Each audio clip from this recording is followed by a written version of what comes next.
There are certain football grounds in the world that are laden with history, and sometimes that history seeps up into the boots of those wearing the home colours. When the weight of success hits you, sometimes players find a new level. We've seen it around the world already this week. Real Madrid in the return leg of the UEFA Champions League at the Bernabeu. And if this ground rings a bell to you, jogs your memory, there's a good reason as to why that is. This is Schofields Park, where the match of the round between Riverstone Schofields Gunners and Mount Druitt Town Rangers held a game that will live in my memory forever. Let me set the scene. June 19, 2021, cold, windy, rainy. We were umming and ahhing about if the game should be called off. Hats were flying everywhere and my commentary notes were escaping my hands. Town Rangers, the visitors, 3-0 up at half-time. First 45 minutes, the Gunners had their safety on, you could say. Half-time came and coach Shane Burge switched that safety off. 96 minutes on the clock. A goal for the home side, whistle blows. A goal will be the last of the game. In a game that ended 4-3 Schofields' way. Comeback complete. Celebrations like you have not seen before. 11 months later, this Schofields side face a different test in this match of the round. Doonside Hawks were one of the most successful clubs of the 10s decade, but the wind changed at the wrong time and disaster struck. They took the decision to drop to PL2 and made their way back up, investing in youth and trusting a batch where the majority were moulded in maroon from as early as they could kick a ball.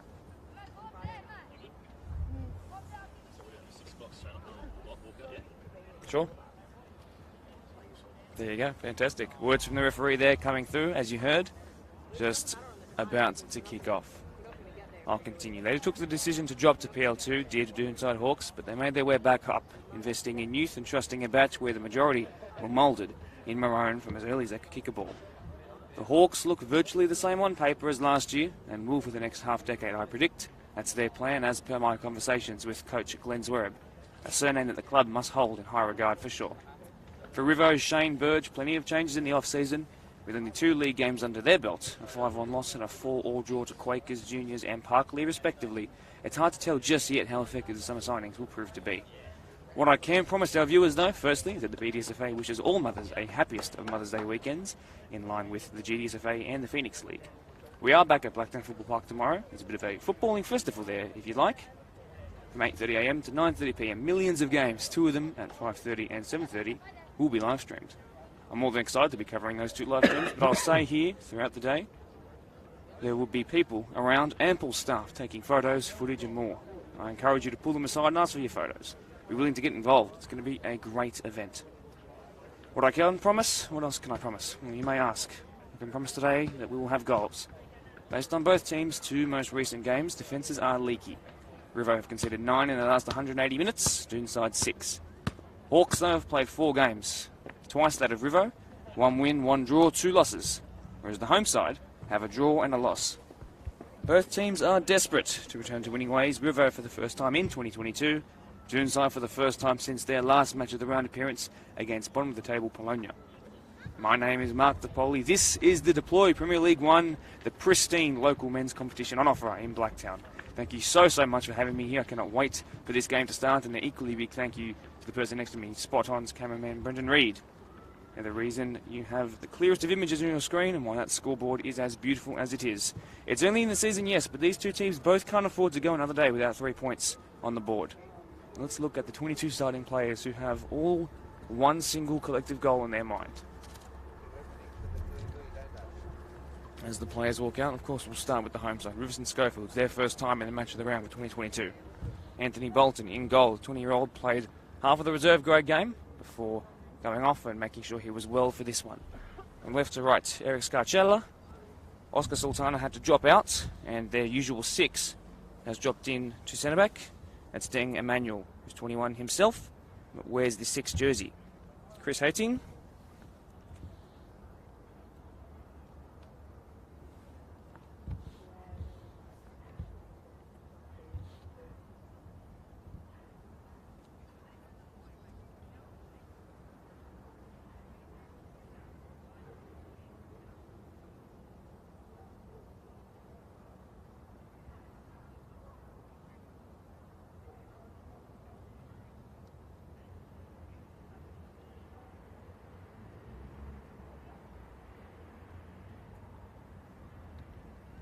Chris Hadding in the 14 jersey, the other centre-back, and on the right, Jack Edwards in 26. Like I said, no Dang Emmanuel, he's moved to centre-back. Samuel Dang in the 40 jersey, who played in the reserve grade game, moves up and plays 6. He's next to Nick Couchy in 2. Ahead of them, captain Brendan Mazzina, who you would have seen on the Blacktown Football Hour podcast. On the left, just recently 18-year-old David Enriques. On the right, Roman Ascarza, who wears the 11. Through the middle, 31-year-old, returned from a leg break, back to Premier League level, Hayden Stevens.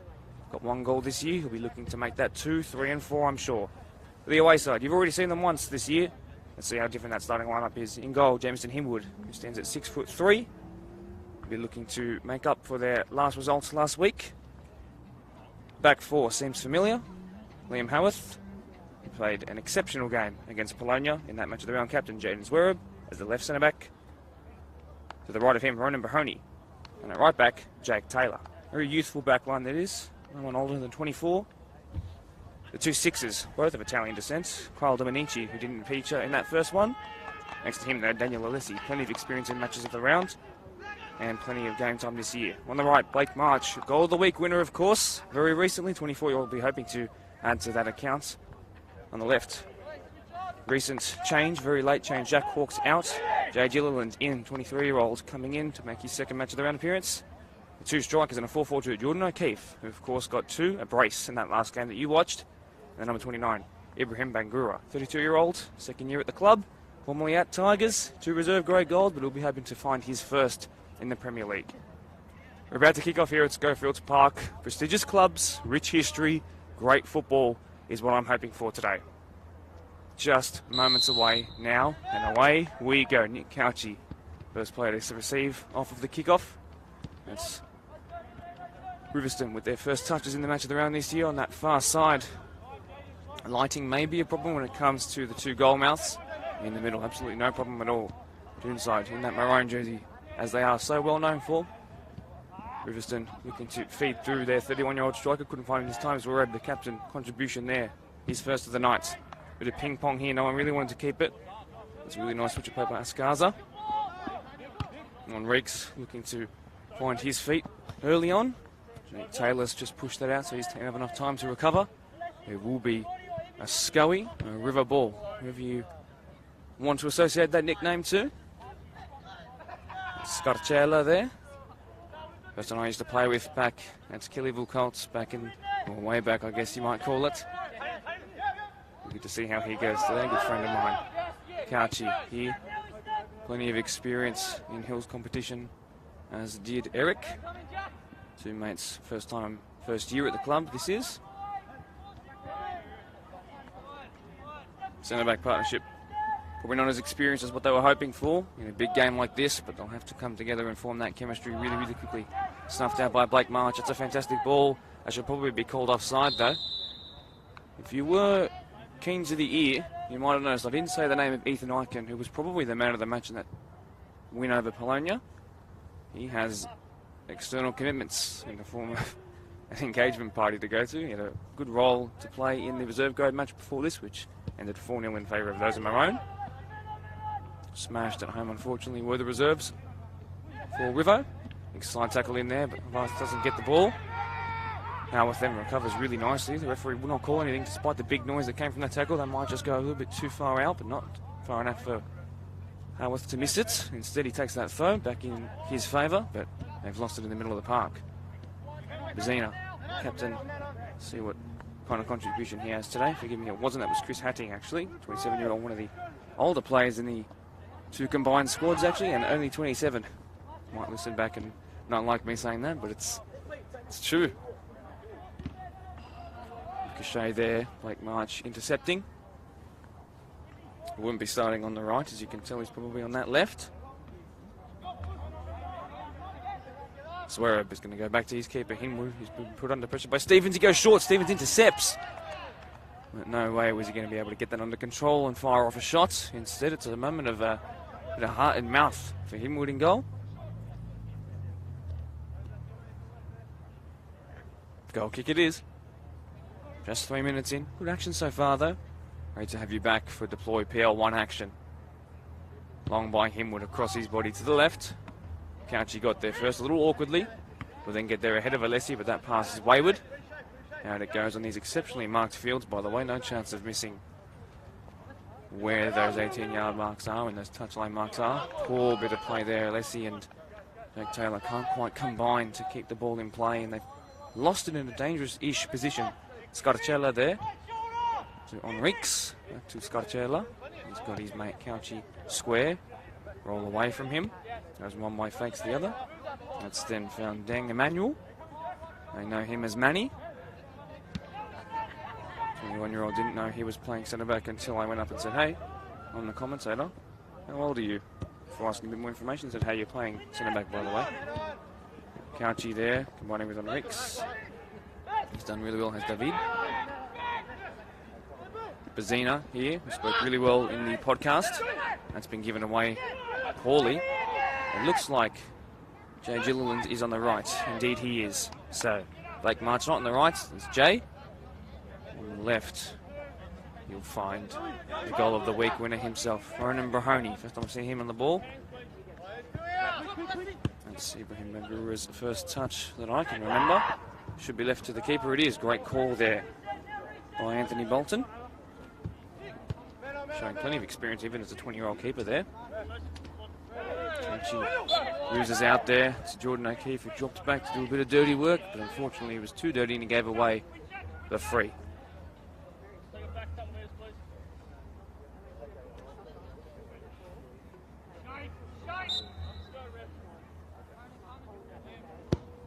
Long that goes by Emmanuel. Scarza on that far side hoping to get there. Looks like Zwereb thinks that came off one of his own. So he's kept that in quite well, showing great effort to do so. Blake March, fortuitous, but he's kept it. Good turn there by Dominici. Alessi there. He's then turned away. Rahoni, good bit of play there to put Taylor in a bit of space, but that's not the best touch there by him. And his opposite fullback, but on the left, intercepts.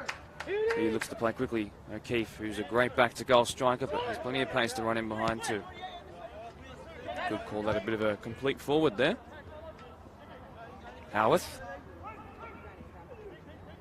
who you will remember was fantastic against Polonia. Really simple claim this will be. He's second of the night already. For Bolton in goal. Last year's goalkeeper was Adam Mantaruglu. He's made his way over to Pons, seeing how Bolton goes today. Plenty of great goalkeepers called Bolton that have played in Australia. He's done really well, Stevens, to use his physicality to keep that in, but unfortunately no players were bursting to get into the box. Enriques will instead have a throw. But there is Samuel Deng, who will be fatigued after this match for sure if he can last the whole thing. Ibrahim Bangura looking to put pressure on. It's Deng there again in that 40 jersey up against Alessi. The two sixes coming together there. Progressed forward. Furthest forward is Ibrahim Bangura. He's going to eventually end up back with Riverstone. Wide that goes to Jack Edwards, who's actually got a goal to his name so far already. They've scored 5 all year in their 2 games so far. It was a header, I imagine, from a set piece. Forward they come again. Stevens, really nice touch out wide.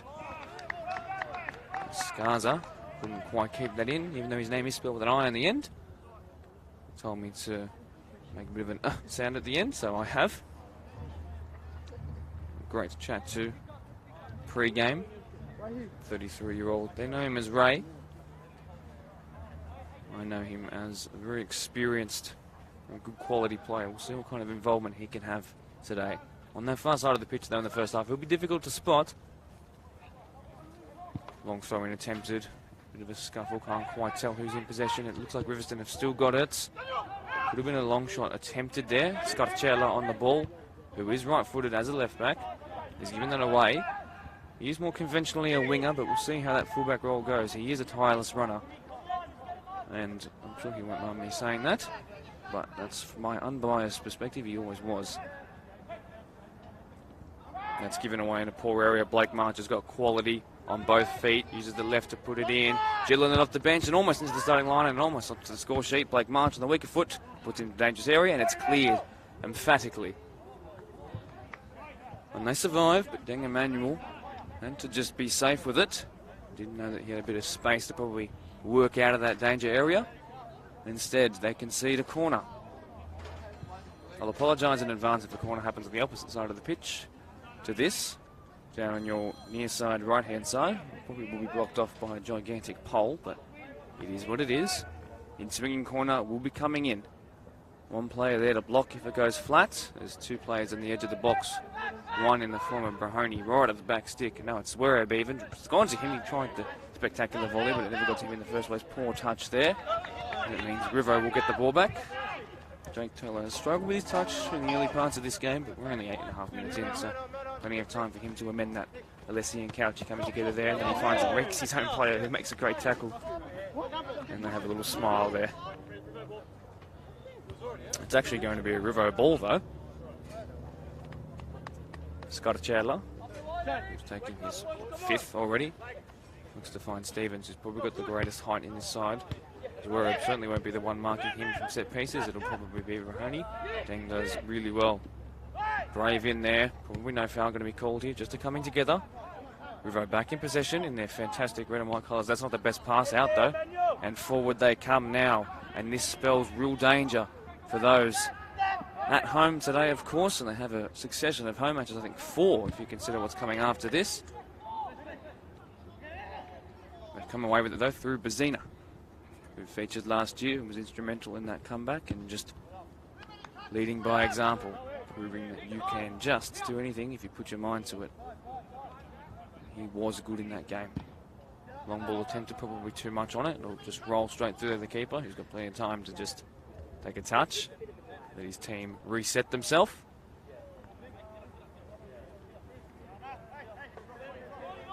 It's not as windy nor as cold as last time. Perhaps that's my rather good quality puffer jacket that I'm wearing. Back and forth in the middle, but eventually through Emmanuel they come away with it. Do Rivo, eventually back to Bolton in goal. Not really keen to put some pressure on the back line, Doonside, but I'm sure they'll pounce if they have the opportunity to, but not yet. Scarcello goes long, as you can see, right footed, not the greatest direction on that pass though. Stevens on Zwerab. Zwerab comes away with it. Poor passing there. Escaza now can do what Doonside perhaps should have done from their counter-attack 2 minutes ago, but they've done the exact same thing and lost it before it got into a dangerous area. Howarth wins a free kick there. Jack Edwards giving that away. As a right-sided defender, you wouldn't want to give away too many free kicks unnecessarily because they will add up. Tricky wingers come onto the pitch, attacking you for 90 minutes. It's never easy. First foul for him. Zwerab. That's a really nice looking ball, maybe a bit too shallow to do a first time header, and then cleared convincingly there by Samuel Deng.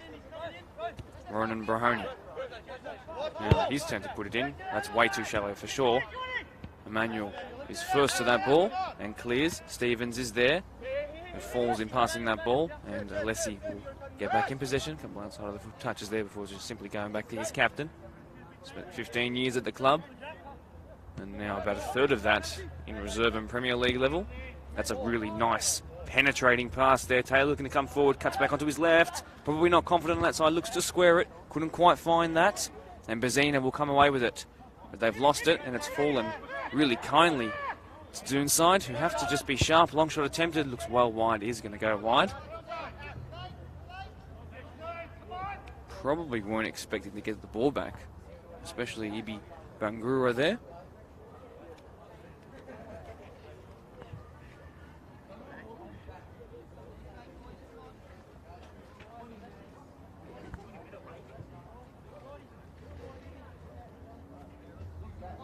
Bolton in no rush to take this whatsoever.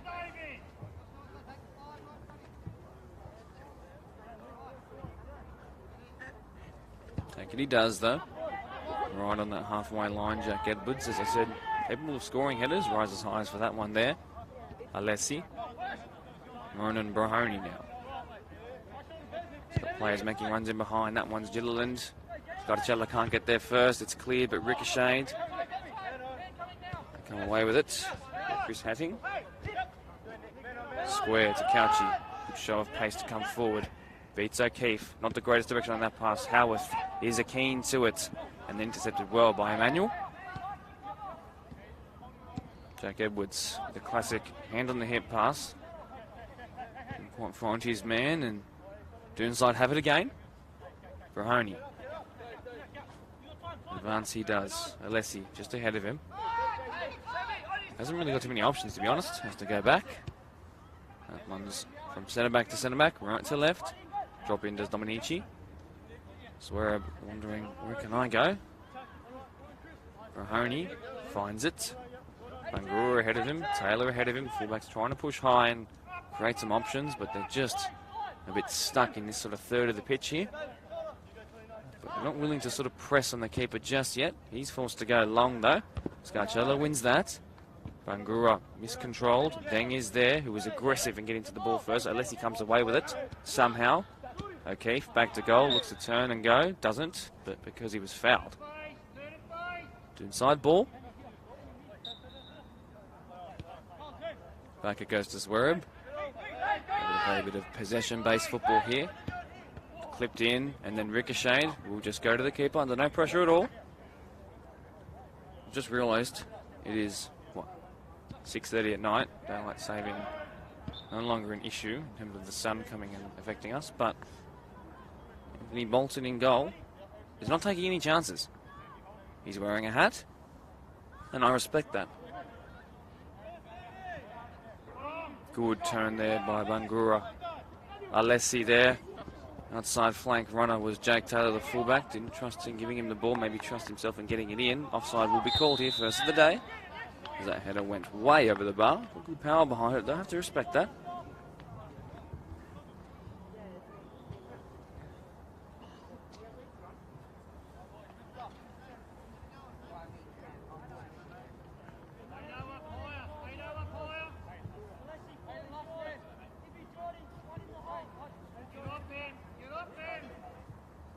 Long this goes from that offside call, clearing the halfway line.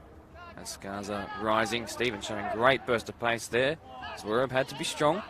I'll let you know that Hayden Stevens, wearing that 55 jersey, playing as the sole number 9. Loves to score in big games, you know.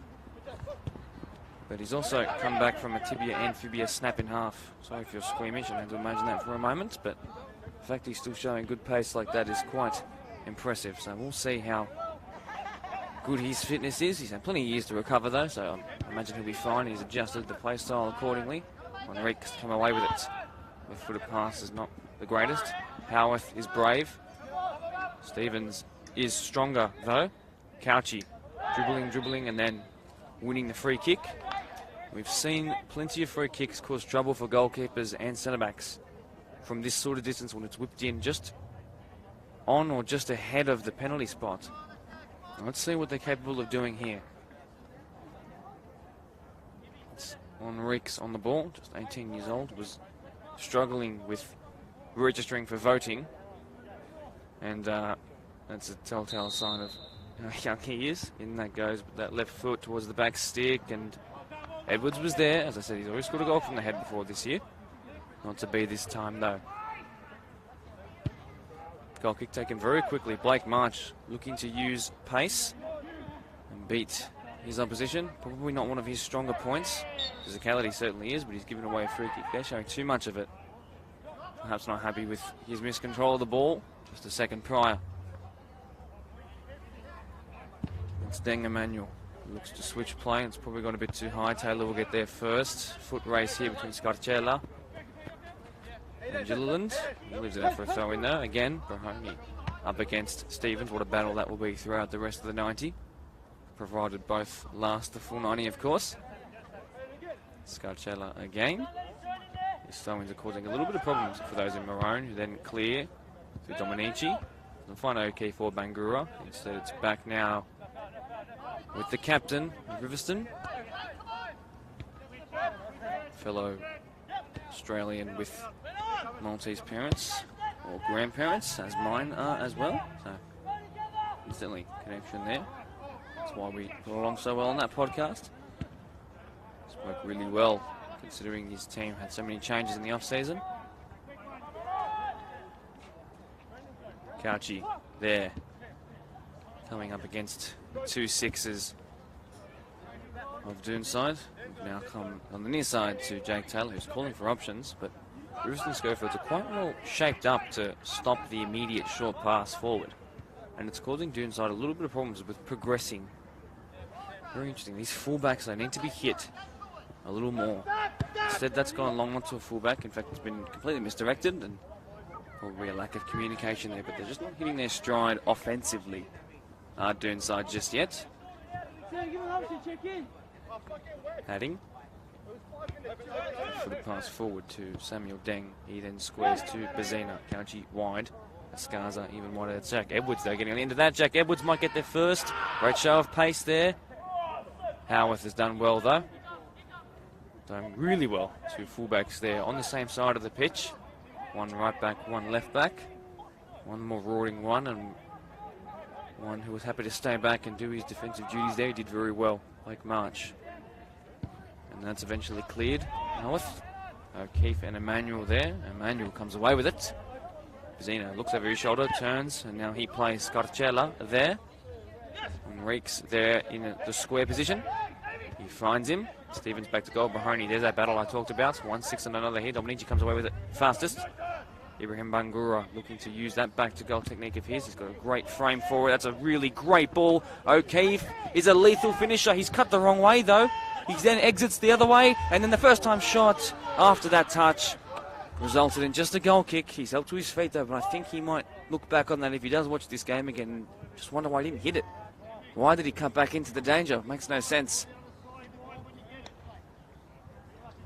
Chance, definitely the best of the game, but Chance missed nonetheless. I was going to say he's lethal. He's got 4 goals. He's got 2 in that match against Polonia, so he's 4 from 4 so far. Won't be adding to his tally just yet, but we are only 20 minutes into a 90-minute game. Plenty of time to go. I promised goals at the start of this game. Haven't really had too many clear-cut opportunities yet. Gilliland goes back to Brahoni. He then squares to his captain, Zwereb, another of Maltese descent. Father, of course, is the coach. That's Glenn Zwereb. Chat to you about the Zwereb name a little later on when I look at some club history. Get strapped in for that. You won't want to miss that. The club history of Doonside.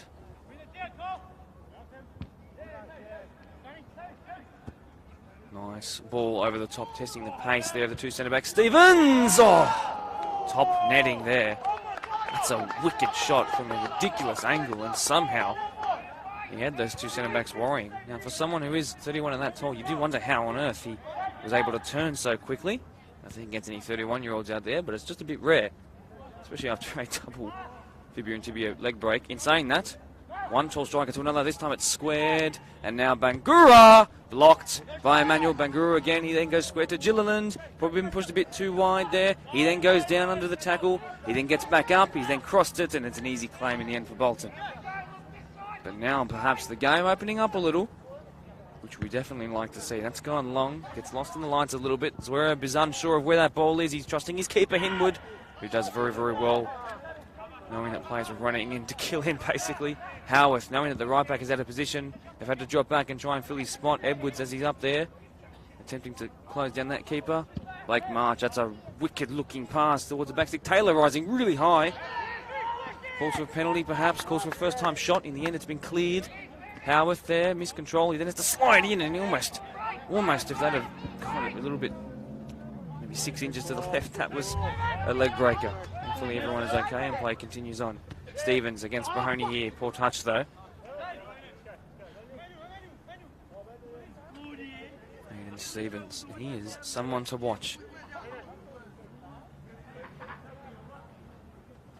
First year at the club, he was at Colts for 4 to 5 odd years, and then he had that leg break, and once he finally came back, he was at Kellyville United, the arch rivals. They did play last week, those two.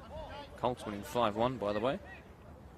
Playing all age, and then he realised I'm probably still too good for this, and I'm still feeling very, very good physically. Now he's here, and he's proving a menace so far in the opening 22.5 minutes, that's for sure. Brahoni, another chance to chip it in. He does so. O'Keefe then squares it down, and it's cleared up more than out. Skaza then, and then that's a piercing through ball attempt. And Zwereb is probably the same kind of pace level, if not even a little bit less pace than Stevens, as I've noticed, but he had the advantage there yardage-wise. That's then clipped forward by Edwards. Easiest ball Mahoney will intercept it in his life probably there. Alessi, poor touch. Deng showing some great physicality considering how long he's already played today. That's clipped out wide. This is what I said they need to do. Find these fullbacks making these runs forward. Jake Taylor up against Enriques. A fullback attacking, a winger defending. Who's going to come away with it? Taylor into the box and then cleared really well by Scarcella. That's Alessi there again. As one way goes the other. Shifts one way and the other. Finds Michi really well. Progressive run here from Zwerb. Piercing through ball attempted. That's Alessi there. He's a goal of the week scorer himself last year. That's a really nice ball. Should be the first one of the day. It is! And the away side strike first on enemy territory. And Jordan O'Keefe with 4 goals already to his name. I said he probably should have had a chance about 5 minutes ago. That one he wasn't missing though. First goal of the day for Doonside. And this is critical. Searching for what will only be their second win in these opening 5 games. Sitting right in the middle of the table. And that certainly does no harm. All good. Just the weight on that pass was sublime. Really, really special. And I never expected someone with as much experience as the 26-year-old Jordan O'Keefe, multiple times a Golden Boot winner, a champion of champions, youth winner with Polonia, to miss that. Miss it he didn't. Goal to his name he has. 1-0 in favour of those in maroon. Enriques looking to change that fortune. He was in charge of defending before that first ball came in, and they continued the chance. Couchy from distance. That's pushed wide, but from the angle, it looked like the keeper was a bit too lazy to get down, but Amsden Hinwood, no problems whatsoever with that, as it took it out for a goal kick in the end. A nice weight of pass it was there. I believe by Daniel Alessi. I said he was a goal of the week winner. Not only is he a goal of the week winner, but he's an assist of the week winner after that one. That's a really poor pass by Ronan Mahoney under pressure by Deng, who was happy to come forward there.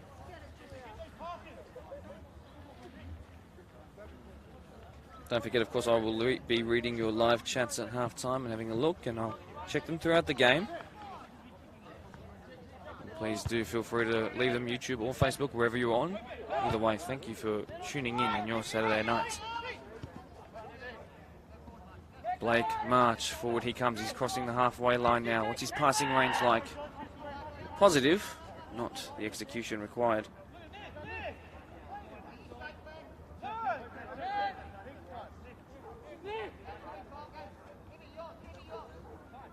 Slowing it down, Rivo.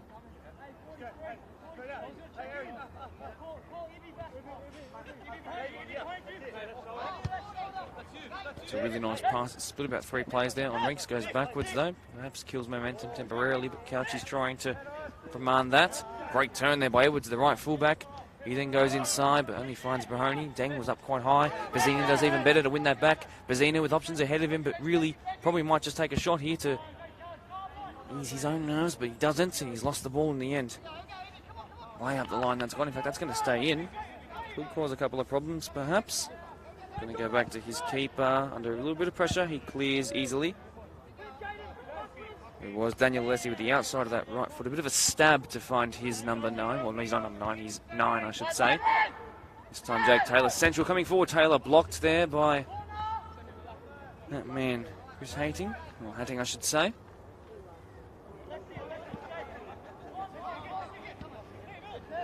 Dominici, Howarth, Blake March, not really up to the pace just yet. He's lost the ball a couple of times in positions he might not expect to normally. Although that recovery challenge there was fantastic. In fact, it hit the ankle of his coach so hard he might have a bit of a sprain there.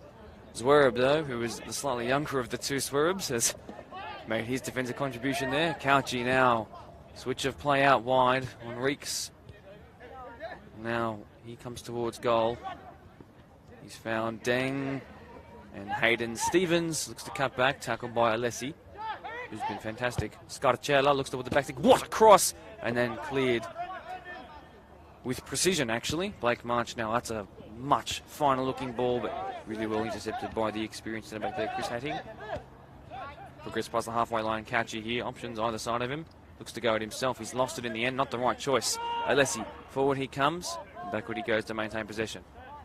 Obviously, really feeling in a good mood, I'm sure, as you can tell by that assist and the confidence he's got on the ball. Another piercing pass attempted. O'Keefe won't get it this time. He might get the second ball, though. Slides in, he does. Deng is nonchalant to the risky challenge, and forward he goes, but perhaps too nonchalant there. He's giving it away to Jake Taylor, who's working himself into the game a little bit better as time goes on. I like seeing him central, though. And now, perhaps, leading from the front in that counter-attack, and then, unfortunately, given away by Jack Edwards, who was constantly so high up the pitch. They've won it back, though. And now forward they come. Crossfield switch out wide. Jake Taylor is attuned and keen to it. Forward he comes up against 18-year-old Enriques. Forward he comes. He's then got past Scarcella, who's got then the pace to burn past him. 2 or 3 options really to aim for. 2 in the box, 1 outside. They're now all 3 of them in the box. Now that third one coming short. Gilliland, that man, will probably receive from this throw. Jake Taylor is certainly feeling the pain of making those up and down runs all day. 20. Sure, we'll at least be able to last at least 70 minutes doing this. Alessi now with the left foot, curling and an easy save, and he's kind of slipped over there. Will that be a corner? No. He's lost his hat, but he certainly hasn't conceded that corner. Long that goes. Well clear of the halfway line. Zwerb and Stevens again. It's causing problems, but not too many that they can't deal with that time. Played short. Out of the right hand of the keeper, Hinwood. Mahoney.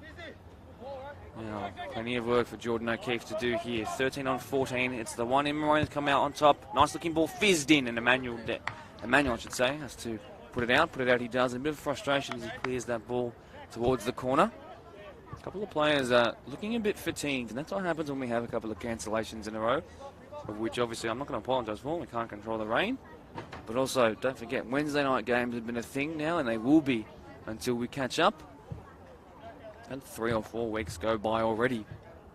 They've been cancelled. I think we've had 2 Wednesday night games. No, 3. Not all of them have gone ahead, though. We've had 3 chances for it. Most teams, we didn't have all of those 3 chances. 3 games catch up. So, look, 2 games a week plus maybe 1 training. It's fatiguing, that's for sure. In and then away. Dominici, Kyle, that is. Long shot attempted, and then that's not going to trouble anything. But the person who parked their ute behind that part of the goal, thanking for the fence being there for sure. Almost got hit in the reserve grade game before we went live, you know. But it survived. Time check. 31 minutes in now. Doonside with the advantage. Short it goes. Chris Hadding, who is the sweeper of this side, he says. Surprisingly, has just been quite good. Particularly the one that split 2 or 3 players about 5 minutes ago. Enriques, he bounces with. That's another example of that splitter. Deng, Enriques. Scarcella, squares. Deng. Couchy, he squares too as well. Wide. Ascaza. Howarth, he is absolutely exceptional in reading those through passes. He's now going to show what he can do when he gets forward. We're looking cross, but unfortunately not the execution required in the end.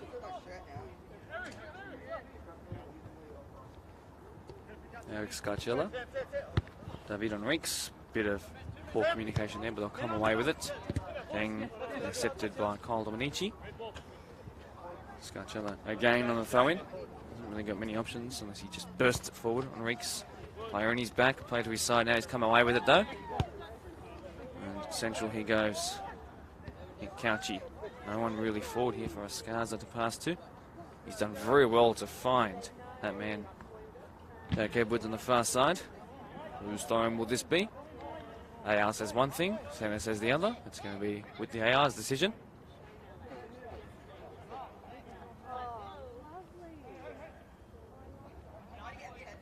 Rest forward there.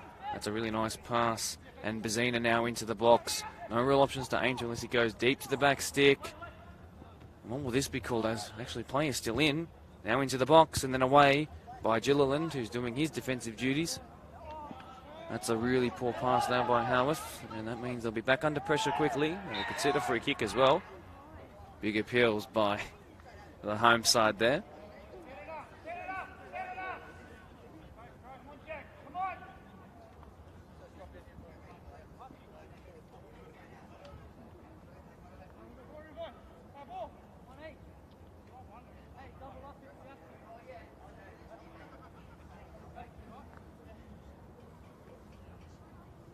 On Reeks again, with that left foot flat it goes. Oh, and it might work out in their favour. Edwards! Oh.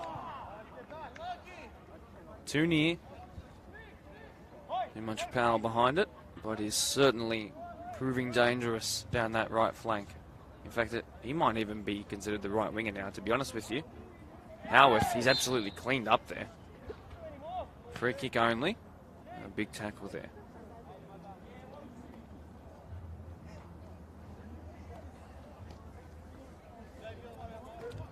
I'll remind you of the form of these two sides who only played 2 games in the league. 5-1 loss most recently to Quakers Hill Juniors. 4-4 draw on the Wednesday just gone by with Park Lee. Big coming together there. Deng goes down, and then a free kick has been called. Interestingly, a little after play continued, Doonside lost the ropes most recently. To begin the season, and a 6-0 win over Polonia in that match of the round. Score draw then with Workers, and a 5-0 loss most recently to Quakers. They have Ponds away on Wednesday nights. Up next is Workers on a Wednesday night for River. Scarcella goes short and across his body on Reeks, who, if you might remember from last year when he scored the winner as a 17-year-old. Oh, forget that. O'Keefe now, Bangura. Oh, they can't combine there. Slightly wayward of O'Keefe. On Reeks is of Portuguese descent, which is why it's not technically David, it's David, and not Enriquez or Henriquez. It's Enriques. Portuguese accent is something rather interesting to listen to and learn about. One in the air by Emmanuel, who's been solid at centre back. It's not the greatest pass by Deng.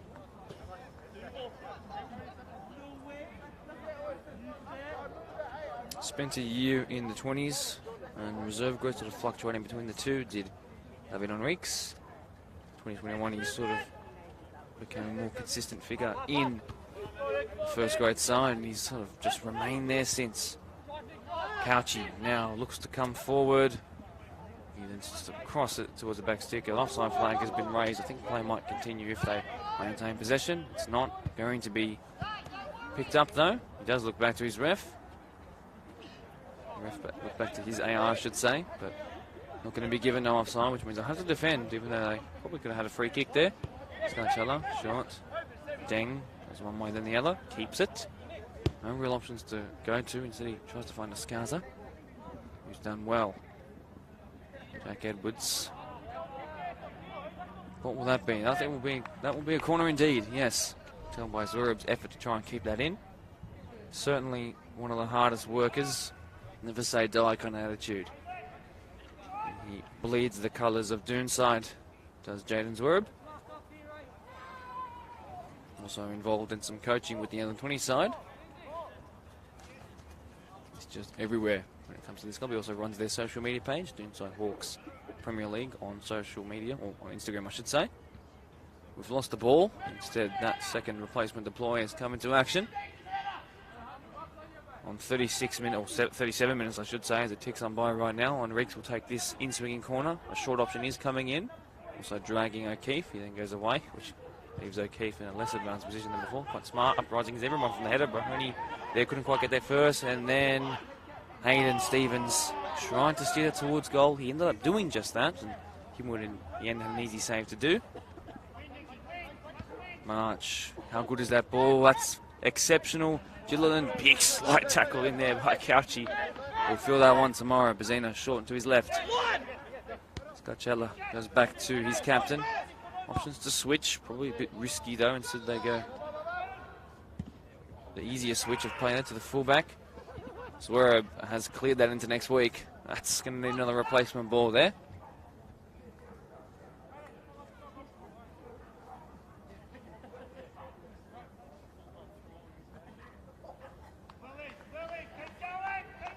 Shane Burge, the coach and the president of this club, encouraging his players to keep pushing. A goal before half-time does the world of good for most teams.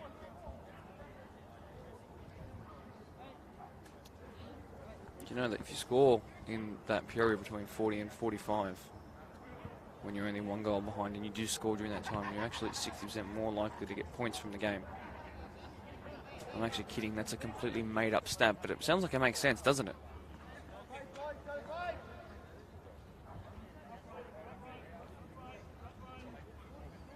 Plenty of games that I've watched that have gone by when a goal has been clawed back close to half-time. It just changes team talks. That's the frustrating part for the side in front.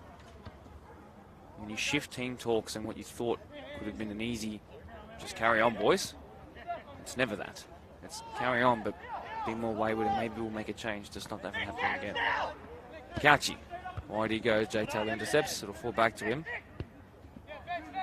Bezina. Jack Edwards now. Let's cross it in. Misdirected though, and hit him with an easy claim. Of course, Doonside in the lead. There'll be no rush to take this kick out of the hands. Although he does, takes it quite flat. First bounce finds O'Keefe. Bangura, the 2 9s combining there. Again, Howarth is just exceptional in reading that. But Emmanuel's there as well. He'll just clear, actually clears it into the man in maroon, which means they get that ball back. Quite intelligent there by that man. They've come away with it. Jack Edwards play with a lot of pace. He goes with the sort of crossfield switch attempted. Maybe a cross way too early though. Alessi has got an assist to his name and a good performance on the board. Might have come from an onside position. It's not going to be called. And now they have the numerical advance. No, what is he doing there? Jack Edwards. Not the right decision at all. Because they have the numerical advantage going forward here. But they didn't really use it all that wisely. As we cross 40 minutes, 5 to go in this first half. Brahoni. Bounce there with Gilliland. That front 3 or 4 just very fluid. Being central, going wide. Alessi.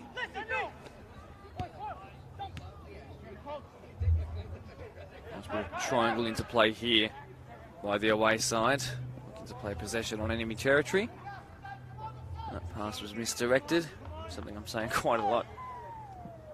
Those long balls aren't quite working. Perhaps that pitch is actually, from what I can sort of glance at, the pitch is somewhat narrow, but not the worst I've ever seen. Big slide in again on Couchy. It must just be something to do with the way he touches the ball. It just encourages that slide tackle in. Big tackle there on Reeks by Jake Taylor.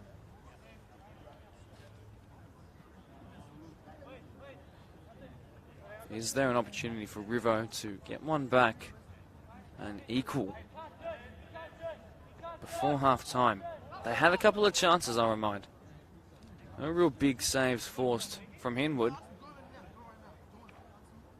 But they were lurking. It's kind of died off in the last 20 minutes or so, but they need to really do something here. Prove to themselves that they are capable. A shot on target at the least would do a world of difference, I think. On Reeks, again, trusting a left footer. This time it'll be outswinging. One hand raised. What does that mean? Near post attempted. Zverev is right there.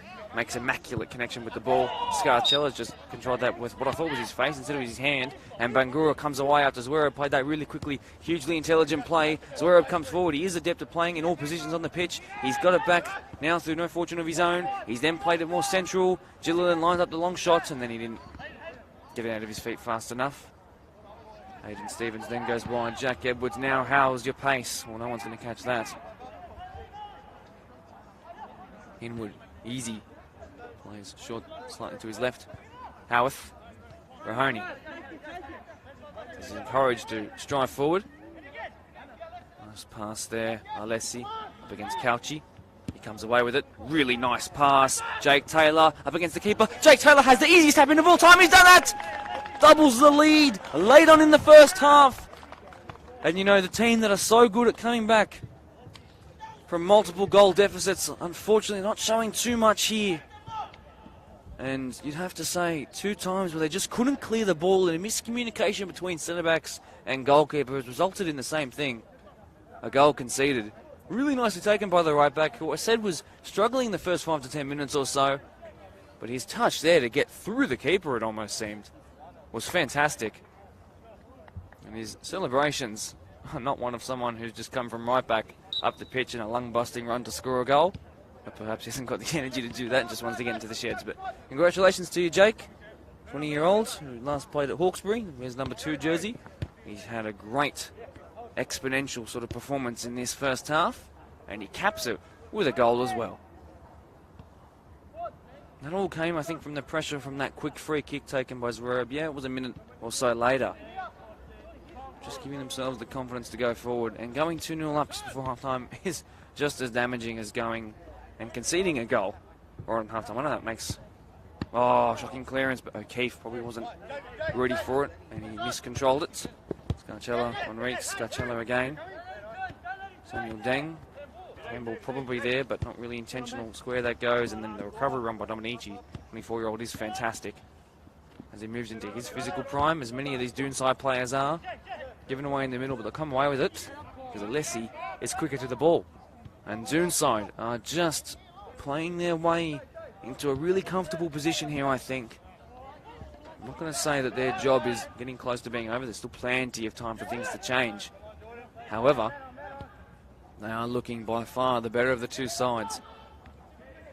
Shane Burge needs another wicked half-time speech, as we saw in the 19 June match of the round against Town Rangers. But he'll have to come up with it very, very quickly. I hope he's got his notepad and pen with him. Perhaps even a voice memo instead needed, because we have just hit the 45th minute of the first half. Not too many stoppages either. Jake Taylor, who has ice running through his veins, as we saw with that opportunity he had and took. In fact, no added time at all, just 11 seconds. That will do it for half-time in this Deploy PL1 match of the round between your home side, Riverstone Schofields Gunners, and Doonside. And it's those in maroon who have probably had the better of the chances, taken certainly the better of the chances, and have had the best performance overall. We'll see you back in about 10 to 12 minutes. But until then, a big second half to come. Huge, especially for the home side.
Back for the second half here at Schofields Park as the Gunners are hosting Doonside Hawks.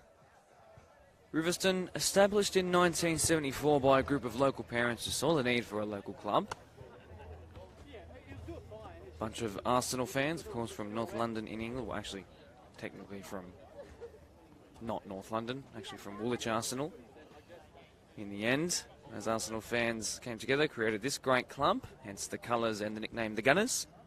Initially part of the Nepean Football Association, had to travel around a lot, but they were certainly competitive. And then 79 came around and the BDSFA formed and the Gunners found a new home. If you're wondering what was happening in 1974, I'll remind you. Top albums at that time, The Lamb Lies Down on Broadway by Genesis, 461 Ocean Boulevard by Eric Clapton. Songs though, the individual songs, Waterloo by ABBA, The Locomotion by the Grand Funk Railroad, Sweet Home Alabama by the name of a band that I just struggle to pronounce all the time, Lynyrd Skynyrd. Plenty more songs came out as well. Plenty more football for the second half. No changes that I can see just yet. Of course, the two sides swap around. Home side running left to right in the red and white on your screen. And Doonside with that 2-goal advantage, courtesy of that man who got the head on the ball there, Jordan O'Keefe, and the right back, Jack Taylor, on the far side now. It will be difficult to see all game. They are 2 to the good with 45 minutes left to play, looking to get their first win in about a month. Yes, no changes just yet, but a ricochet there means Nick Couchy will come away with it. And then sort of runs centrally. He's got runners on his outside. Samuel Deng isn't brave enough to really push that forward. Instead, oh, that's a really poor pass. Bangura O'Keefe is well onside, but the keeper is on song there and claims that before O'Keefe could claim a brace. Poor pass. Riverstone looking to try and shake out those demons from the first half, but they don't look to have done that just yet. They need to sharpen up and they need to create some chances.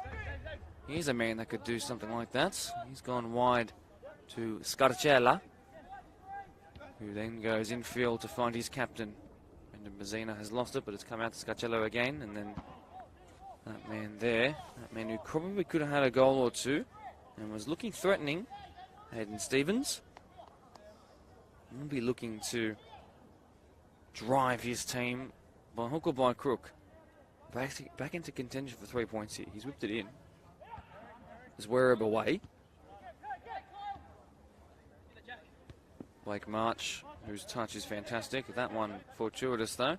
Howarth skins his man. Couldn't skin the second one though. And Bazina could try one from distance, doesn't. Brahoni gets there first. Will the referee call something here? Whistle lips, he does. Couchy, short and quickly. Bazina, who looks to be in a more advanced position on the pitch so far to start the second half, looks to find his right back come right wing now, Jack Edwards, but unfortunately he's not Usain Bolt. He was not getting there before that crossed the byline. And Hinwood will have the first goal kick of the second half.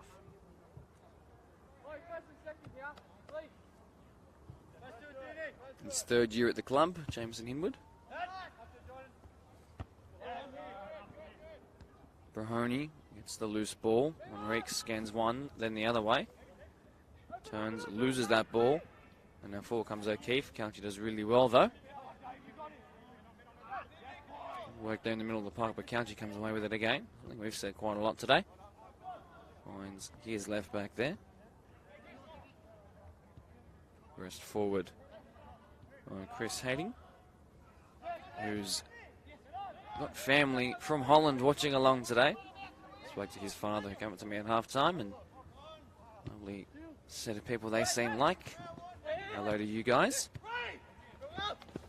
Thanks for tuning in from the other side of the world.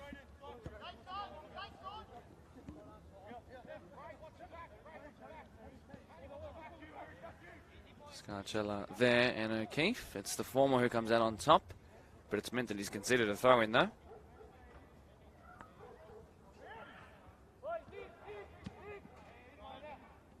Bazina. Deng finds no one with that pass, unfortunately.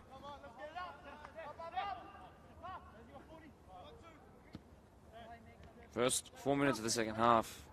Everything seems pretty similar performance-wise and tactics-wise as we saw in the first. Almost got out of his feet, did Stevens. Back heel attempted. Zwereb. He's all over that, though. Blake March. Well, his best pass, but Ngura can't quite keep that in. He is of West African country called Sierra Leone, as he called it. Happy to have a chat to me before the game. Commonly mispronounced is the name of that country. The man with the 29 on his back will be looking to take his 2 reserve grade goals so far this year and hit his first in the big leagues. Blake March snuffed out there by the right wing, come right back. Escaza over the top, nice looking fall for Bazina on the left foot. No, we need enough power. Oh, in the own goal, maybe. Oh, it is! A cursed moment down the right-hand side of your screen, and that end of the pitch. And Schofields, the Gunners, perhaps a little lucky, but sometimes you need a bit of luck. And Jaden Zwereb there. Somehow that ricochet over his head confused his keeper completely, and the crowd on the left-hand side of me are going absolutely mental. Deficit halved. Game back on. Howarth out of your screen right now. He's gone down. He's going to have to come off. He's completely stopped. Referee's completely unaware that the 19-year-old is on the deck. Doonside looking to respond back straight away, probably thinking that we intercepted that ball and shouldn't be behind. Well, shouldn't be only one in front, I should say. Howarth is still down. Howarth is still down. And I think play will finally be stopped. Captain puts that into touch. And this will be the end of his night, unfortunately. Young Liam Howarth.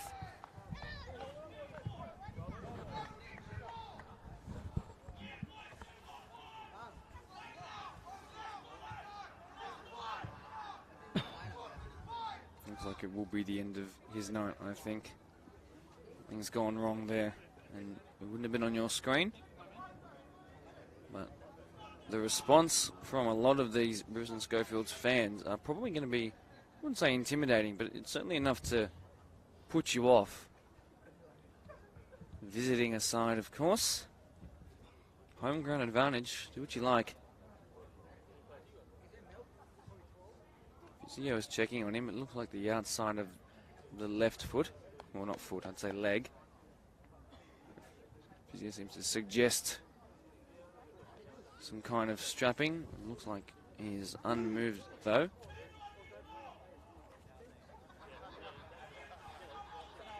Doonside, in the other hand, formed 6 years later, in October 1980.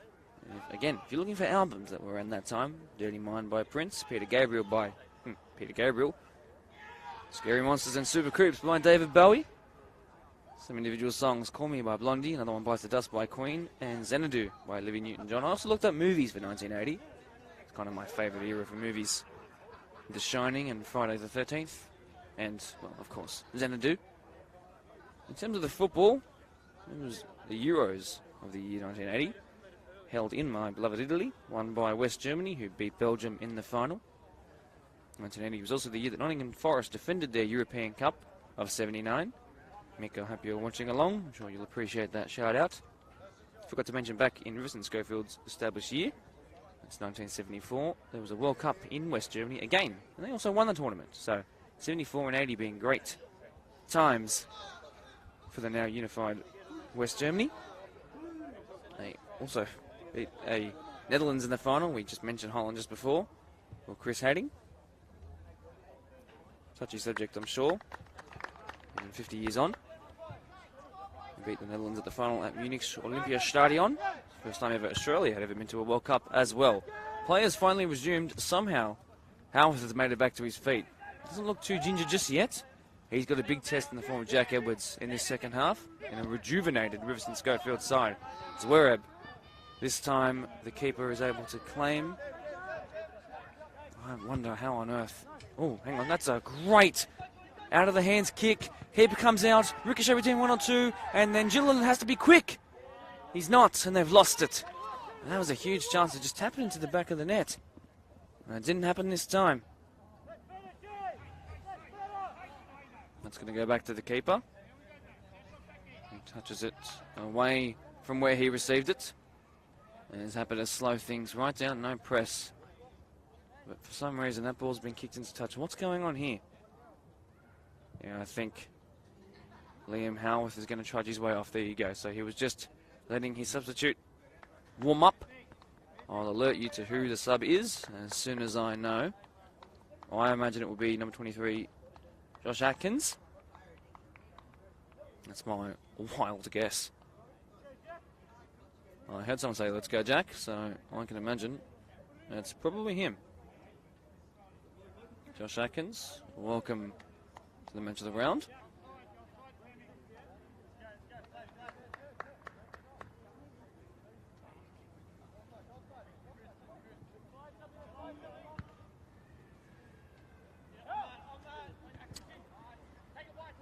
Forgive me, it's not. It's going to be Jack Hawkes.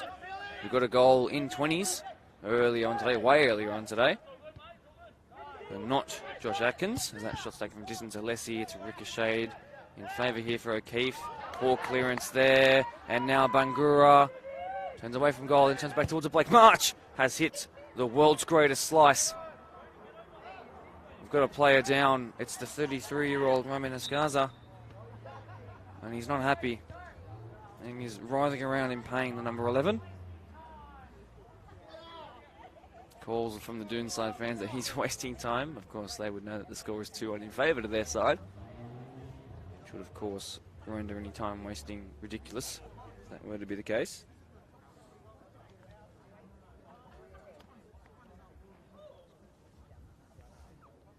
He's now struggling as well. It's two fullbacks in the mud, I guess you could say. And tomorrow I'd like to remind you of some live streams that are happening, 5:30 p.m. and 7:30 p.m. back to back for Female Football Week, what is the equivalent of the Women's Premier League, Orange Division 1. Rydalmere playing there, who come from the GDSFA, that's Granville, there at the 5:30 game. Parkley as well. And then Glenwood Redbacks.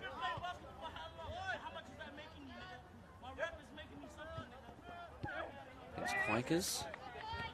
Should have written it down. I think my memory is disservicing me here. O'Keefe slips but keeps the ball. Couchy comes away with it. He's then fouled. Play not stopped though. Alessi back to Ronan Brahoni. Ooh, really testing there. Deft touch there of goal scoring right back. Taylor, long shot attempted by Blake Marsh. Straight into the hands though of Anthony Bolton.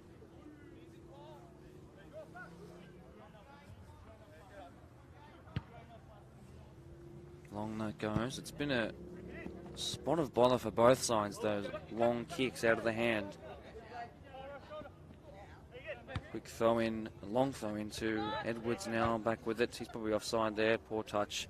He's really struggled since about the 20th minute, as Hayden Stevens.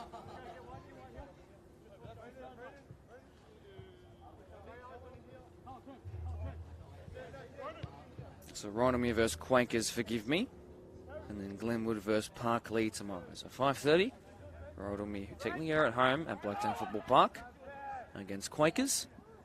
And Glenwood, with a really young side in the all-age division, up against the ever-brilliant Parkley, who are slightly more experienced, but that does them all the world of good, and they play a nice brand of football. Keen to watch it in person for the first time tomorrow. Back-to-back, I'm going to be a little tired after that, but I am as excited as I am for those two games as I was for this one too. Jalilin turning away from goal. And then Lomanici to square up the spectacular, didn't find it. Nice pass there, long shot attempted, and it's gone wide. And he's annoyed with himself. There's Gilliland. A reminder, 1 goal for the home side, 2 for the away side. A fantastic own goal, in truth. Progressed forward by Chris Hadding. Short now. Reeks has to be really careful. He is. Finds his 9.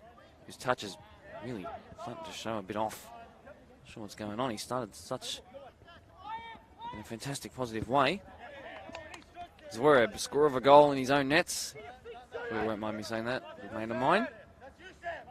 Might be a big tackle coming in here. Huge tackle. They both get straight back up to their feet. I'm sure there'll be a shake of hands when the next dead ball situation is. Hawks here on the near side tying his shoelaces. That ball is put into the box. Misdirected though, but only because of the ricochet, and we'll have a corner. Doonside looking to restore that 2-goal lead. Riverstone given a lifeline early on in the second half.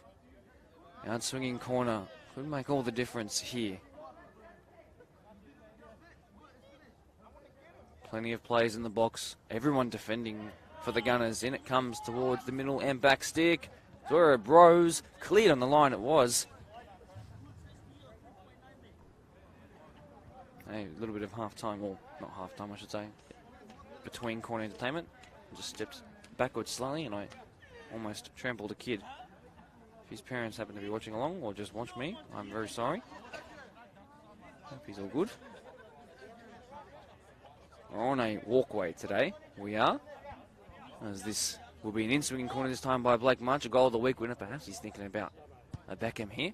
Oh, it's testing the keeper. Oh, it's a goal. O'Keefe, he's scored a double in 2 match of the round games this season. Takes his tally from 4 before the 90 started to 6 in just 5 games. That's a fantastic goal record for the 26-year-old. And he's just too good. He's just too good, and he's impossible to stop. And O'Keefe, who is capable of running in behind, is equally as capable as rising like a salmon and putting his noggin on the ball that he did. And he's restored that 2-goal lead. And Riverstone Schofields with all the work to do now. Easy free kick given away there. O'Keefe is just... he's kind of cold with that celebration. He didn't really do anything. Sort of just ran back. It's kind of like an under-12s where you don't really know what a goal is or what anything is. And you just kind of stared back towards the halfway line. That was kind of like that. Except he's just scored a goal in a match of the round with plenty of people watching along. Perhaps they'll close that lead from 2-1. No, they don't this time. That's going to be a throw-in. Now in Escaza, who's recovered from that injury worry 10 minutes ago. He's looking really good. Zwerb athletically wins that ball. No holds barred is the captain of Doonside.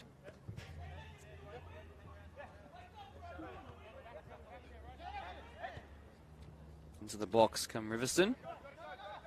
And there is one of the first contribution with Jack Hawks.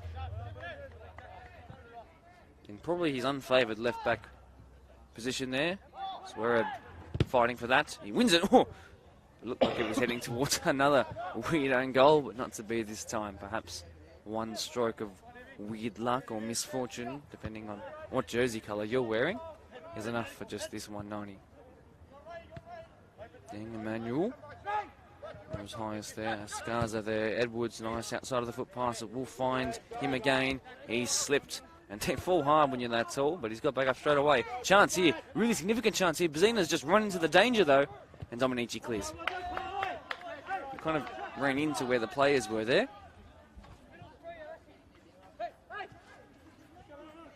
Touch there by Edwards. Really nice. Hawks. Who plays for the Hawks. Oh, he's then slipped over quite hilariously. Edwards has won it back. I'm not quite sure who's got the ball. Everyone just keeps losing it. Edwards and Zwerb does really well to backheel that around him. And finally they clear. Rangura there on Emmanuel. It's Emmanuel that comes away with it. O'Keefe there again. Looking to drop back in and facilitate play himself. He says, I've had enough of the goals. Oh, what a brilliant flick by Gilliland. And then the interception is smart there by Hadding. Bazina, oh, nice ball, but Brahoni gets his foot up really high. Like show of flexibility and athleticism there. He's then gone to his right. It's then brought back infield. Gilliland, who was at fault for that brilliant touch, has now found an exceptional through ball. It's put into a dangerous area. Keeper claims, but not really claiming with a hold. And then that's gone well over the bar and wide of the post. And that heart and mouth moment there, which would have really put the scoreline in the favour of Doonside. And you almost think, yeah, for sure, that's going 3 points home. Not to be just yet. Mind, we're only just ticking towards 2/3 of the way through the game now. In fact, we've only just crossed it, I should say. Bit more stoppages in play in this second half, so we will have added time, I imagine, unlike the first half when there was just 11 seconds added on, which is very, very rare in any game, at any level, in any place. Edwards tried the outside of the foot pass again, didn't get it. Dominici, great show of pace here by the 24-year-old. Clipped back inside by Blake March. He then goes infield. That man with a brace there, O'Keefe. Alessi. Progress forward, Bangura back to goal, as per usual, but he brings other players into the game like this. Back to Alessi. Blake March looks to go infield, doesn't quite find his man. Bangura has then hurt himself in reaching for the ball. Players going to continue though because they're in a position like this. They're just going to do it without one extra player. Gilliland over the bar. Never really troubling the goalkeeper. Kept rising and rising. Hopefully not clearing that protective fencing behind the goal. Losing another of these spectacular deploy footballs would be a curse. In our next men's Premier League match of the round, we go back to Blacktown Football Park in the Premier League 2, Oakville versus Eastern Creek. But a good friend who plays for Oakville, it'll be good to see him in a live match. He scored a 40-yard free kick when I was announcing at Blacktown Football Park on a Wednesday night game. Eastern Creek, who are in their own sort of spot of bother in comparison to their performances last year, as there has been a substitution made. Deng Emmanuel has come off, I do believe. No, he hasn't. He's moved into a more advanced position. It's Samuel Deng who's come off. So yeah, 6 p.m. next week, our next match of the round. But of course, don't forget the two that we have tomorrow. Need a name for those. They're not matches of the round by trade, but we need a name for those two games tomorrow. The Football Week match of the round doesn't sound as good as I would like. You can see Emmanuel, who's going to be in charge of making bursting runs forward, it seems, for these last 25 to 30 minutes, it seems. Back to Jameson Himwood. Long he goes, up the line. It's just going to go into the Doonside technical area there.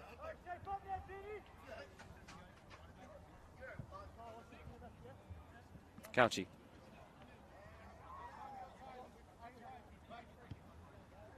Tadding.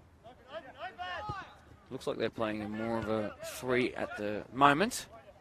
Let's see how long that sustains. Now it looks like there's a 2-strike formation. Plenty of numbers going forward, but Emmanuel probably not attuned to sort of being in that more advanced position just yet. Needs to be quicker on the ball. Nice job there to win that back. A little bit of stride in their step there. So there has been a substitution made, and I will inform you of who that is. I'll look at my text that I received a couple of minutes before kickoff. It will depend on the number. Edwards goes in towards the box, and it's cleared there by that man with the name to his goal. Oh, I should say a goal to his name. It's number 23, so that's Sam McKinnon, who's come onto the pitch in those spectacular white boots that goes with those half-white cut socks. Fashion statement there by McKinnon. That's one back on that far side. Will it stay in? Cauchi is strong in shielding that ball, but not strong enough to stop it, as I first might have thought.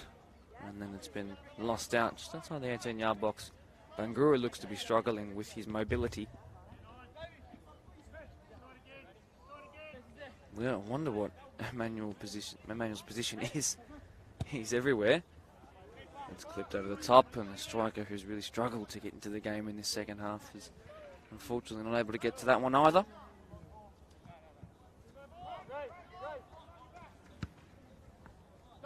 Long that goes again. Look how much trouble this is going to cause. Well done by the keeper there. Dominici, who's done really well there.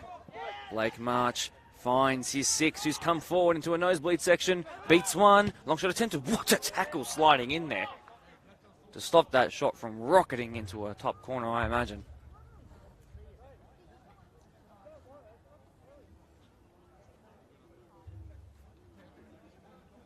This will be Sam McKinnon's first defensive contribution from a set piece. Blake March again on this corner. Last time we had a goal from this side. It was from a corner.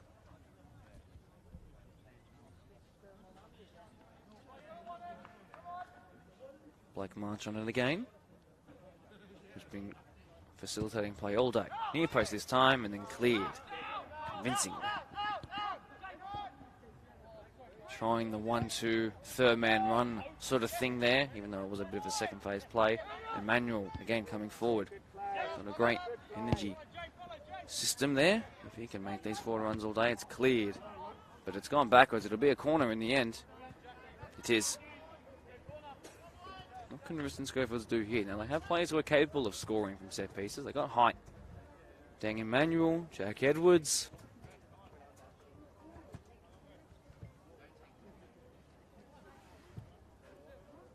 David Enriques. Who whip in an in-swing corner. Instead, he goes short to Ramin Ascaza. He whips it in flats and it's cleared, but it will be another corner. Successive set pieces on that far side where I did say you'd struggle to see because of that giant pole. I'll just have to fill you in with words. But we won't play it short this time. Enriques, in it comes towards the back. Stick keeper doesn't come for it, and then the header! Oh, what a save! But it probably just came straight to his feet, and then eventually the second ball is claimed. But had that header have gone anywhere but where it did, that was finding the back of the net. That's a really poor clearance by Sam McKinnon. His keeper's done really well to keep that in. Probably not quite just warmed up to the pace of the game just yet. I'm sure that'll sharpen him up. 20 minutes to go, right on. Still, 2 goals in it. Plenty can change in the time. What a tackle in there. Well, Chris Hadding, who's played at Hills Brumbies, well, what was formerly known as Hills Brumbies. He played indoor for 2 to 4 years. It's his first game back on grass in a full field pitch, 90-minute game. Well, not sorry, his first game back, his first season back. What's going on here? Slowed down on that far side throwing for some reason. Throwing goes. And Doonside now just outside the box. Now move outside the box. And now perhaps a counter attack will come along here. Jack Edwards, he's trying to find his striker. It's just not working. I don't know why they keep doing that. Slightly frustrating to watch, but they just seem very one-dimensional in their attacking plays here. And they're able to read that every time, and Himwood's able to just stand on the edge of his box and just claim it every time. Not sure why they keep doing that. It's obviously not working. Substitutions being made as we speak. Quakers Hill Juniors with 4 games played, 3 wins, 1 loss, sit top. Obviously this is pending results that happened today. Mariong sits second after a draw with arch rivals Ponds. Workers below them, only 2 games played, 1 win, 1 draw. There are a multitude of teams on 4 points. 3rd to 7th there. Workers, Ponds, Doonside, Hawks, Parkley, all on 4 points. All of them have played different amounts of games. Of course, Doonside have played 4 to Workers and Ponds 2. Ropes Crossing have played 2, 1 and lost. Riverstone Schofields second bottom and will remain around that position unless teams around them win, that being Polonia today, who were up against Ropes Crossing though. So this year's bottom of the table versus last year's will be finished bottom of the table. And of course, as I said, playing last at the minute. Plenty of time for them to change things around. They were missing plenty of players when we did watch them in the match of the round. And it's a very, very, very fresh team as that's one back just. And they need to be really careful that would have certainly put the Gunners into a firing position. They've lost that though, and Doonside will come away with it. 73 minutes.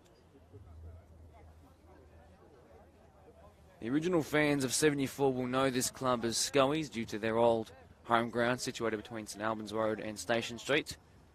Fans today probably know them better as Rivo.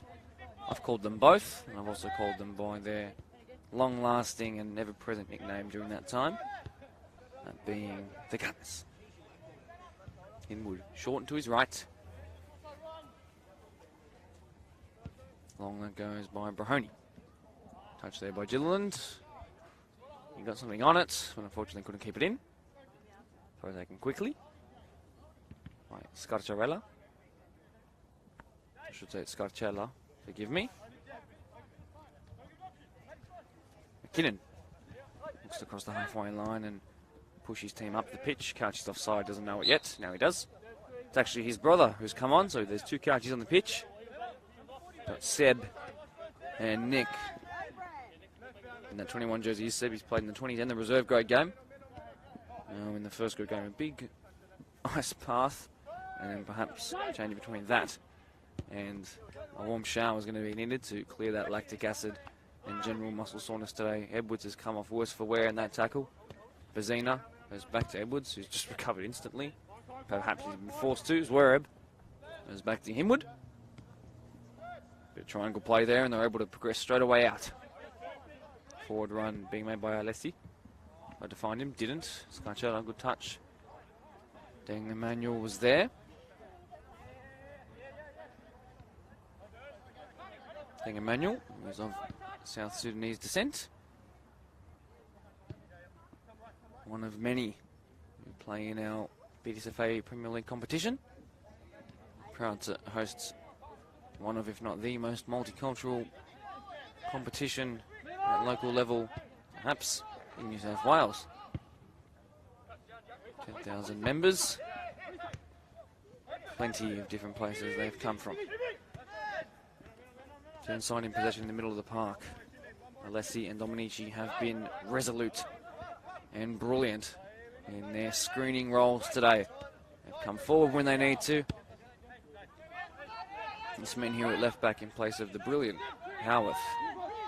That's Jack Hawkes. He's done very well as well.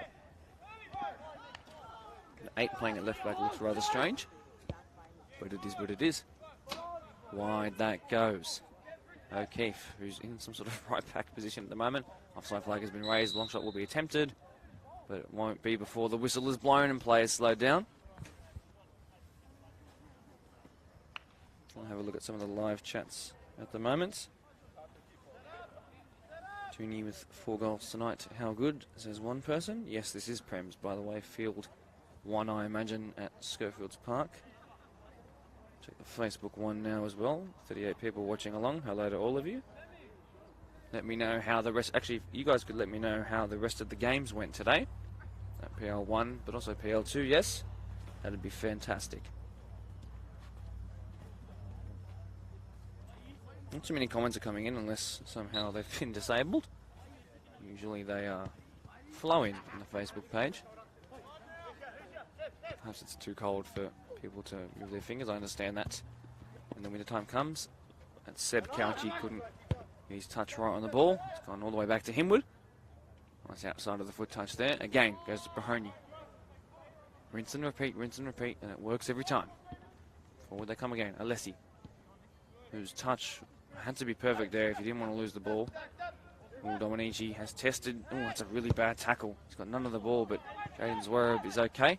Foot race here with Eamon Zakout, who's come onto the pitch, who wears the 10 jersey for Doonside and is looking to really hold down a first grade place. Many appearances for reserve grade and then plenty off the bench in the first grade, but Eamon will be looking to, like I said, nail down a first grade spot. Never difficult, I mean, I should say never easy in this wonderfully talented, especially the front line. Doonside side, that's a weird thing to say. Nick Couchy comes forward. He goes to his left. Big interception there by Jake Taylor. Scuffle for it with Scarcella and himself. 78 minutes about to pass on by. 3-1 in favour of the visitors.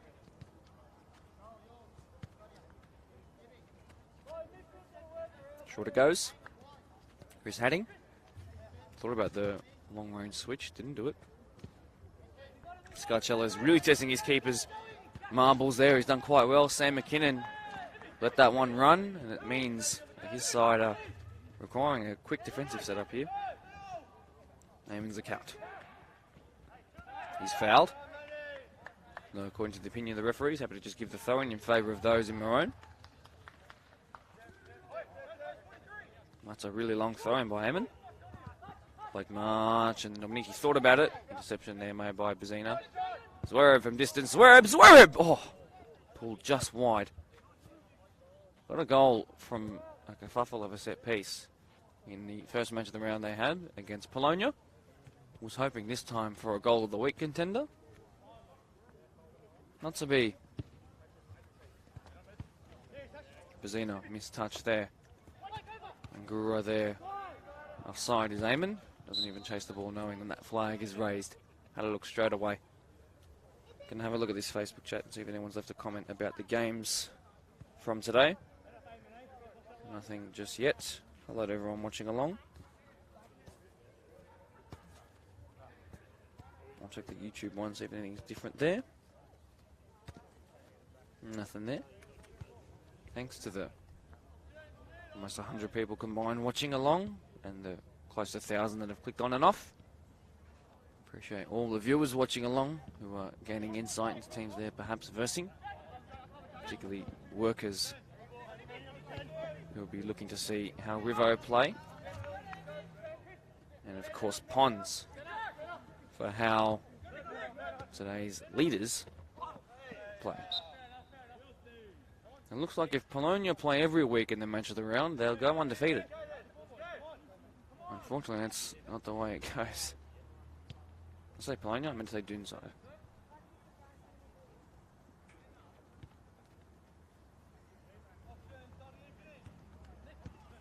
It'll be 2 wins from 2 match of the round games for the Hawks. They've lost it in a pretty dangerous position there, though. Can they come away with it here? Seb Couchy, can he come off the bench and onto the score sheet? Not this time. Oh, really poor clearance. And then the striker now. Oh, it's in. Game on. 3-2, pick up the ball. Nice finish by Hayden Stevens. His whole team's telling him to pick up the ball. He does. 3-2. I spoke too soon. This game is not over yet at all.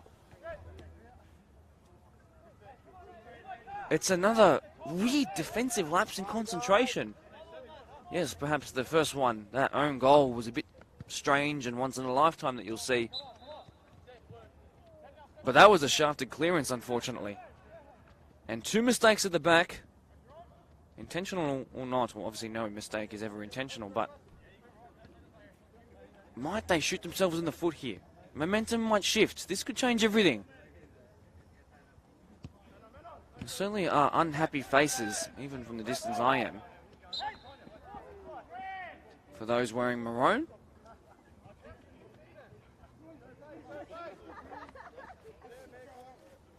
They need to make sure that they are sharp in the remaining 9 minutes of normal time. They've had chances to also put a 4th one on here. Not to be just yet. Brahoni goes wide. Numbers still pushing forward. They're not going to sit back and sort of rest on their laurels and just see out 3 points like a late 20th century Italy. They're going to keep going for it. That ball's cleared though, emphatically. Emphatically, I should say. Throw-in is taken, but probably a little bit too far up the pitch for the referee's liking. In fact, that's why he's called it back. And it looks to be a little bit more of a spring in the step of the Gunners. Dang Emmanuel. Ooh, poor square. And now Zakaut. Options to his left and his right. It's Bangura. He then goes for the 1-2. Oh, and the 2 players who are more in tune with their chemistry from their reserve grade games together. Couldn't combine there just yet. And then the long shot followed up by Alessi. Would have been magnificent, but not to be this time.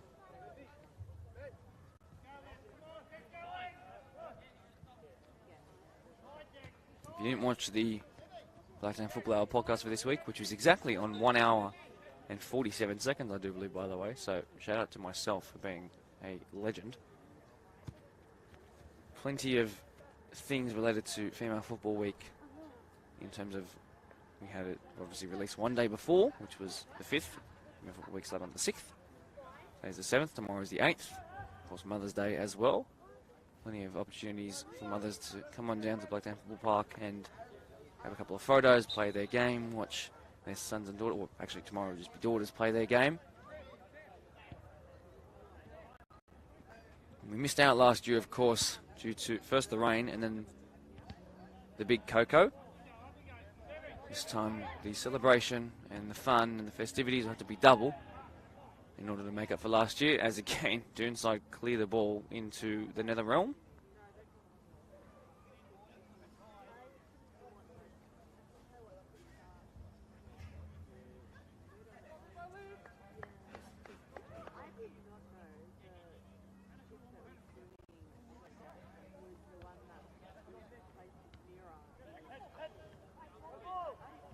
Blake March, oh, missed touch there. Actually might have injured a player there.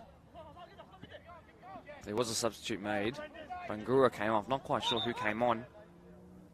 And that player has stayed down, who miscontrolled the ball, and it kind of rolled awkwardly under his knee. And one thing Doonside do not need are more players going down with injury. It's something they've really struggled with. I know Rivo themselves missed 13 odd players from a 29 reserve and first grade squad. Which doesn't leave you many options, you know.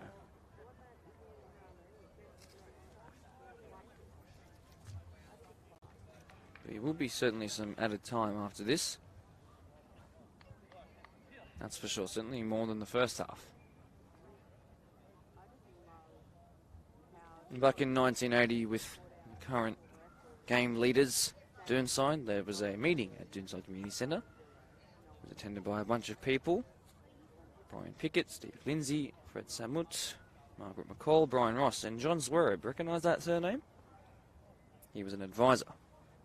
The discussion was around how they could get money in together to start the club. A donation of $300 was made by the Sports and Recreation Club, which was at the time included the Doonside Cricket and Athletics clubs. They needed to find their club colours and name. Maroon and white were chosen. And then they registered to join, of course, what was at the time a one-year-old BDSFA, Blacktown Football Association. The sub here for Doonside in the number 25 jersey, Eamon's account is there as well. And now Hassan Ali, who we've seen dance past players at reserve grade level. He's getting his opportunity in the final 5 minutes or so. And that will include, or not include actually, a lot of added time I imagine will be added on. As Zwerb clears that. He's got a chance to do some defensive work here and then come forward and get past tired legs. He, of course, was involved in the reserve grade match as well. Cleared by Mahoney. Here is Hoss Ali. Now Zakat. Tackle Captain Bazina. Cleared with a bit of oomph behind that. Chris Hadding calls for that ball to be played early. McKinnon. A goal is all they need to square this up. Searching for their first 3 points of the season. They've got one to their name from a possible 6. Square, Couchy, who's been good, less on the ball in the second half. I'm showing a bit of fatigue there.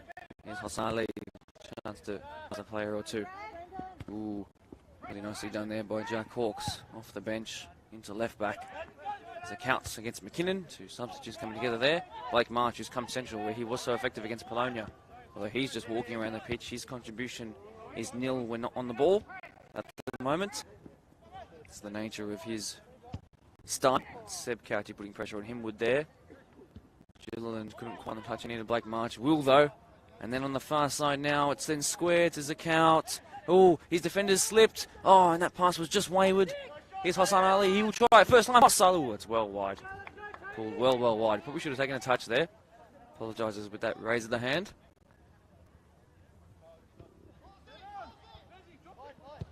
Played quickly. Up the line. Misdirected. Back Hawks. Kyle Dominici. Daniel Alessi. Blake March. Long shot attempted. Ooh. Diving save. Needed to be quick as the runners came in. Well done by Anthony Bolton, who could have been caught out there. It was actually a really nice strike, clean in the end. Fizzing along the ground. He's done quite well as the young goalkeeper. Seb Couchy. Jaden Zwerb is strong. He is a fighter, isn't he? Forward he comes. Big tackle in on him. He wouldn't feel that though. Hoss Ali. Again, sub on sub. Here we go again. And that's really well stuffed out there by the 27-year-old. Ooh, could be a big tackle in there. It's a small ricochet before the ball was touched, and the free kick announced with a whistle. Sam McKinnon. 88.5 minutes on that clock. Probably a bit too shallow for a first-time header. Zwerb rises. He definitely had it. And maybe the long shot. Let's set about the better. Hayden Stevens has doubled his account for the season in this game with that goal from about a yard out. Need it. if he wants to get his side back into the points.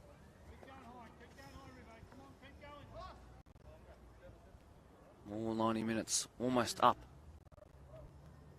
Long that goes. Himwood, Highline, Emmanuel misses it. Yeah. Free kick is called. Ooh, and this will certainly test how quickly they can set up defensively, how quickly they know. Enriques couldn't quite get Jake Taylor, who's having a magnificent game.